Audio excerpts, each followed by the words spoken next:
And now for the third and the last but not the least paper presenter. She finished her Bachelor of Science in Education, major in Social Studies, minor in Filipino from the University of the Philippines, and pursued her Master of Arts in Teaching, major in Social Sciences, also from UP, and her doctorate degree, acquired her doctorate degree in Education, major in Social Sciences, also from UP.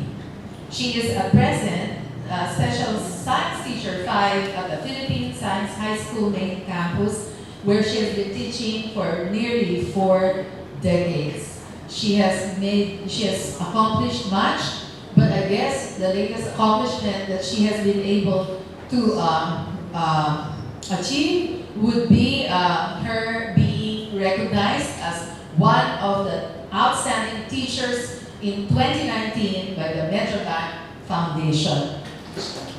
To share with us her expertise on teaching martial law in high school, please welcome Dr. Cristina Cristobal.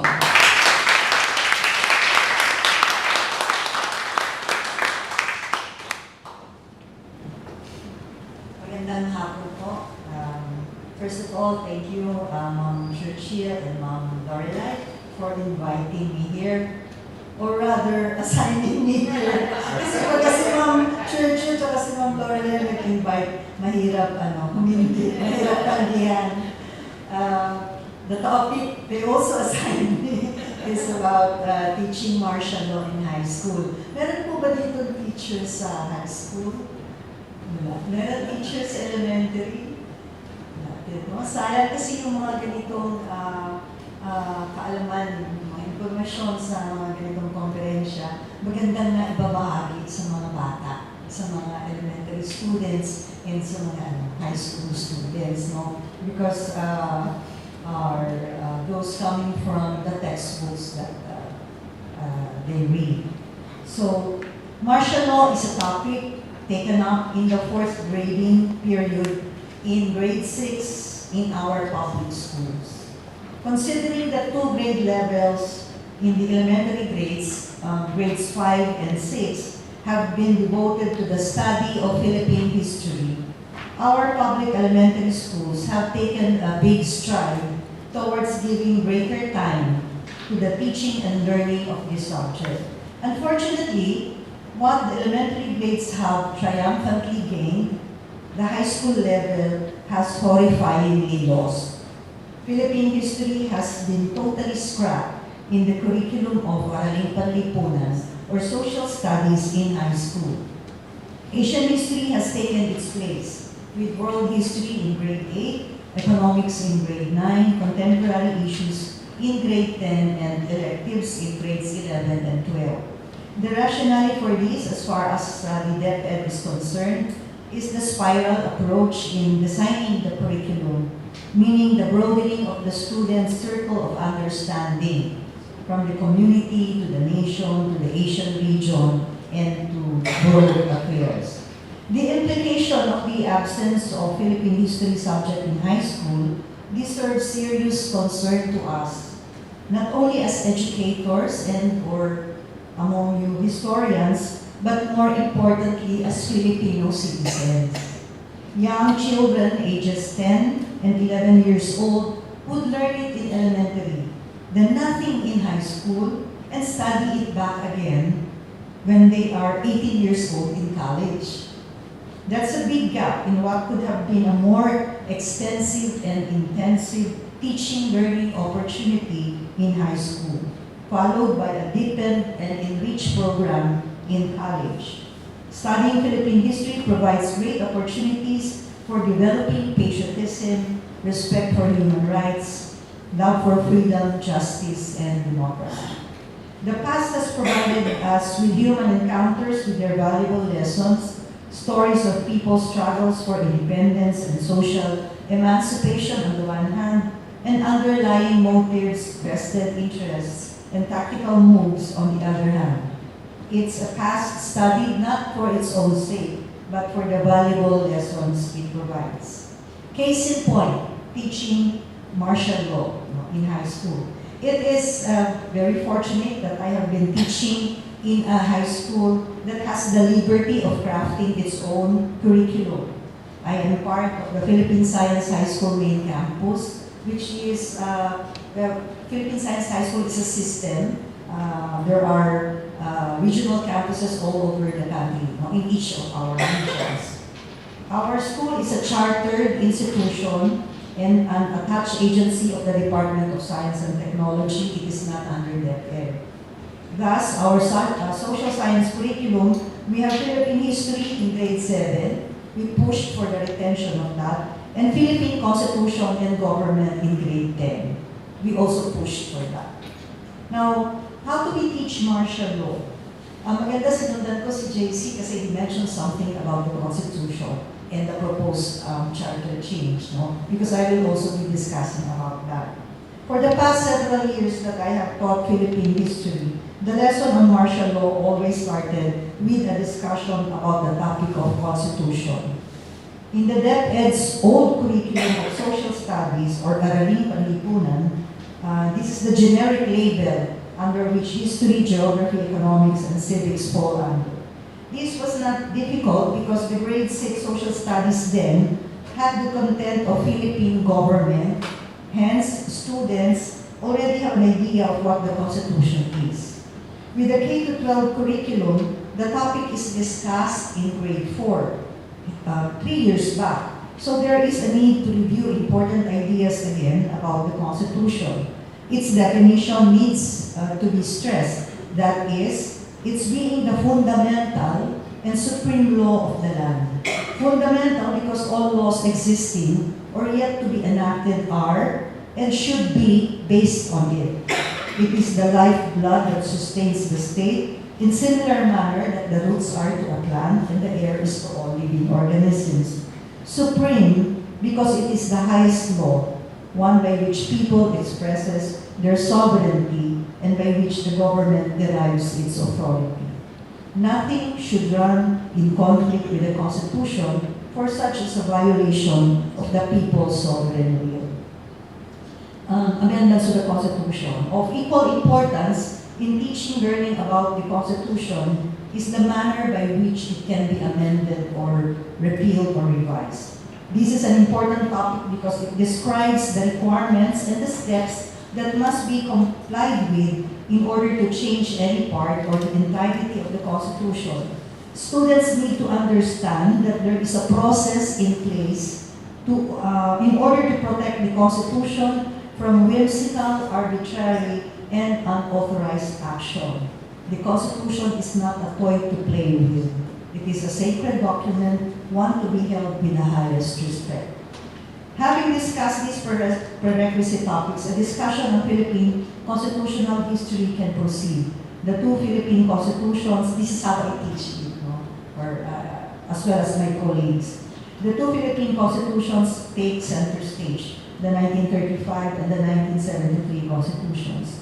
Focus is given on the historical background and the form and structure of government provided for under these constitutions.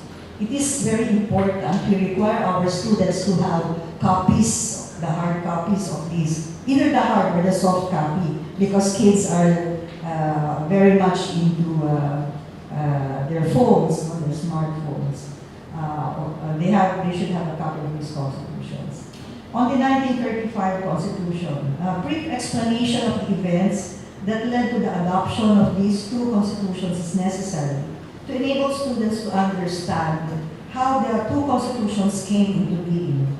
For the 1935 Constitution, it is a sort of review for the students since the topic American colonial period had already been discussed in the previous grading periods. Nonetheless, a review would refresh students' memory of primary sources and American actuations. The American colonial period that began in 1898, expressed in McKinley's Benevolent Assimilation Proclamation, the Cooper Act of 1902 and the Philippine Assembly, the Jones Law of 1916 and the Philippine Legislature, the Philippine independence missions to the United States, especially that of the Osrox Mission with its Hair Rose Cutting Act, and of course the Quezon Mission and its Tidings Macdapi Act, which is a look-alike of the Hair Rose Cutting.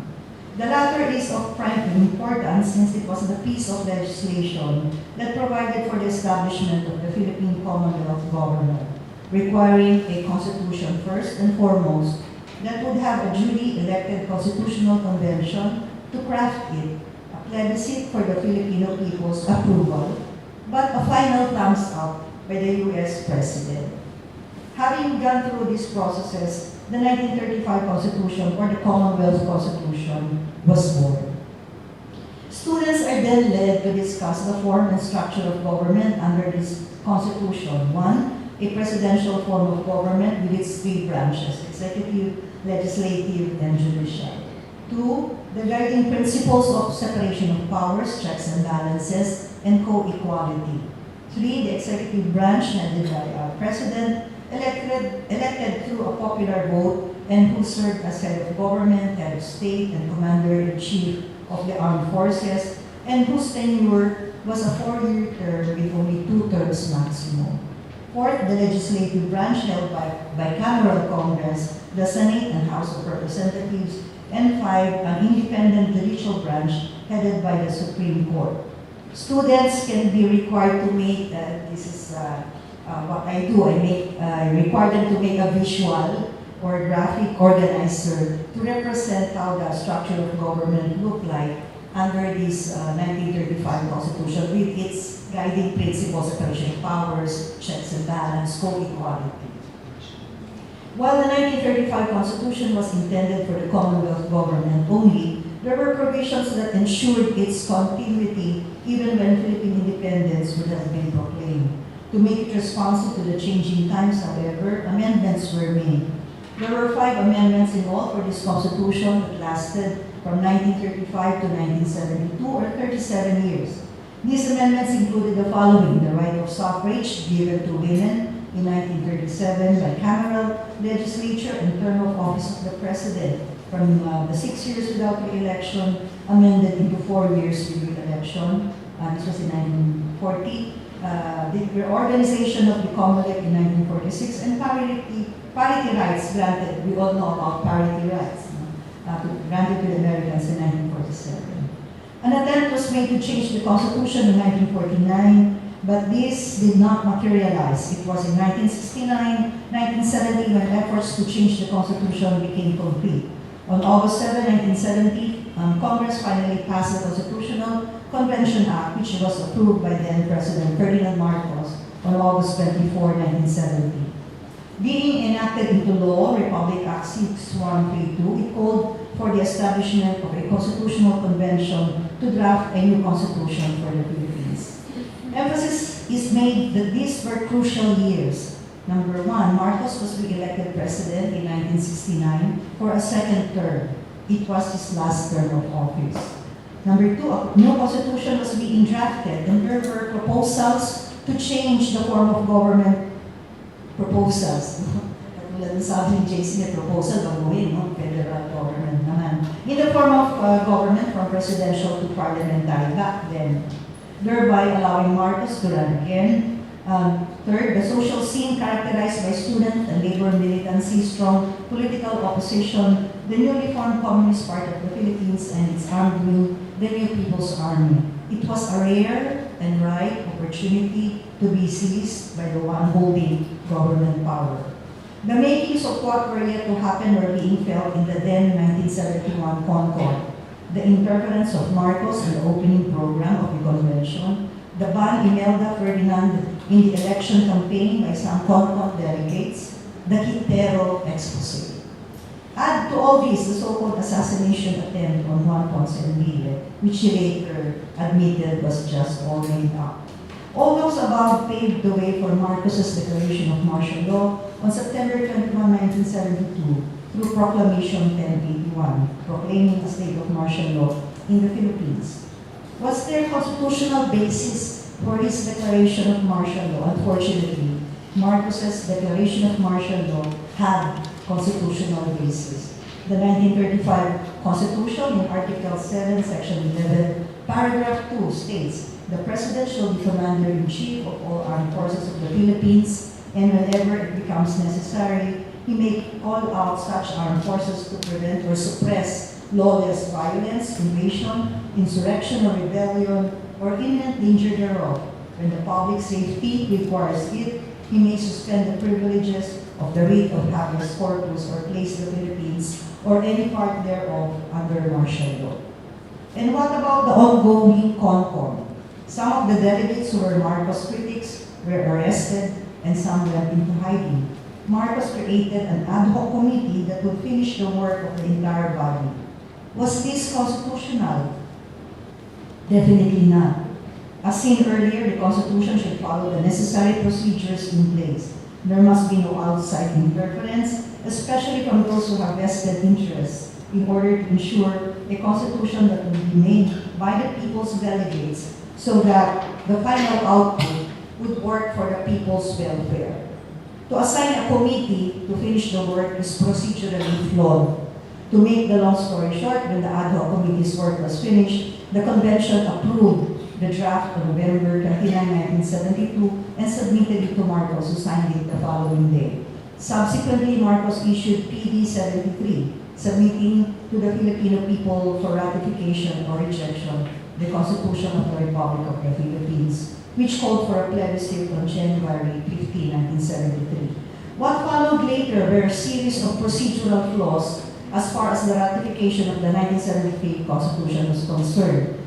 The draft Constitution was presented to the people through the citizens' assemblies, or what we now know as the barangays. This was made possible by the issuance of PD 86, creating citizens' assemblies, which stated that for the purpose of ratifying the Constitution, citizens' assemblies are created to decide through a plebiscite the following questions. 1, do you approve of the new Constitution? And 2, do you still want a plebiscite to be called to ratify the Constitution? Plebiscite or ratification cases were filed before the Supreme Court by Charito Planas, Pablo Sanidad, Josue Javellana, Benigno Aquino, Jose Lobo Jokno, Gerardo Rojas, among others, questioning the validity of this process. It also questioned the creation of the citizens' assemblies, the time given for the people to discuss the Constitution, the existence of martial law, which would impede the freedom of speech, press, and assembly, and the inclusion of 15-year-olds in the plebiscite. While the cases were being heard in the Supreme Court, the referendum, that's how it was called, not the plebiscite, proceeded in the citizens' assemblies. On January 17, 1973, Marcos signed Proclamation 1102 announcing the ratification by the Filipino people of the Constitution proposed by the 1971 Constitutional Convention. In one of the cases, Javellana versus Executive Secretary, Javellana stated, one of the cases filed, that the President as Commander-in-Chief of the Armed Forces is without authority to create the citizens' assemblies, that the same are without power to approve the proposed Constitution, that the President is without power to proclaim the ratification by the Filipino people of the proposed Constitution, and that the election held to ratify the proposed Constitution was not a free election, hence null and void. On January 20, 1973, the Supreme Court dismissed the cases. The cases filed as they were already moot and academic, and that the cases were political issues, not just justiciable issues. A new chapter thus on Philippine political history began, guided, or more correctly put, dictated by the 1973 Constitution. There were other amendments made, like the 1976 amendments, which gave Marcos legislative powers. He also issued an shortcutting this so I can finish. There was also this general order in 1977, which he directed the Secretary of National Defense to limit the issuance of arrest, search, and seizure order to offenses falling under military tribunals. He said that persons arrested by virtue of an ASSO or arrest, search, and seizure order shall be kept in detention unless released by him or by the Secretary of National Defense. With these amendments and general order, Marcos held all the three powers of government: executive, legislative, judicial. In my classes, I assigned students to make a drawing showing this kind of power Marcos held, no? With the 1976 amendments. There were also amendments in 1981. We went back to presidential mayor, presidential form of government. He lifted martial law, well, because at that time Pope John Paul II would be visiting the Philippines. Then 1984, another set of amendments were made.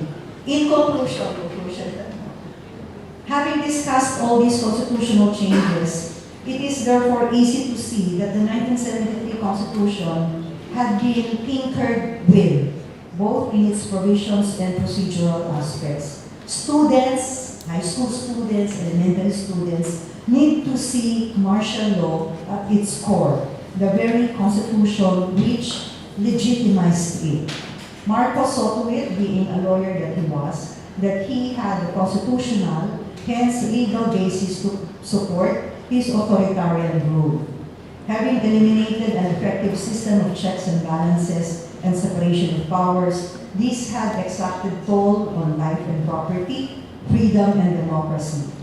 Cases of human rights violations, savaging, desaparecidos, the staggering foreign debt, and cronyism, among others, were products of that regime.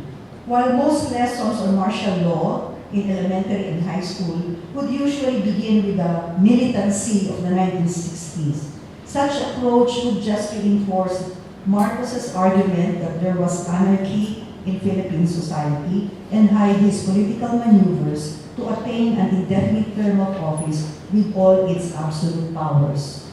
He had taken advantage of the martial law provision of the 1935 Constitution, a mechanism meant to protect the state, and turned it into an instrument of tyrannical rule, a dark event in our country's history. Actually, we must distinguish between martial law as a mechanism of the state and martial law under Marcos.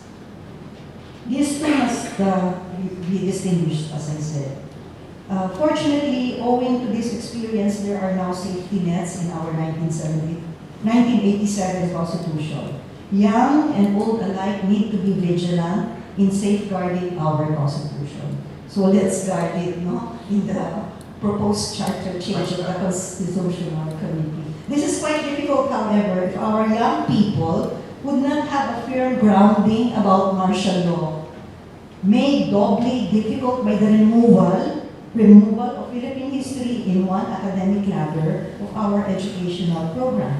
Only by strengthening their teaching and learning can we provide form and substance to the campaign Never Again. Thank you.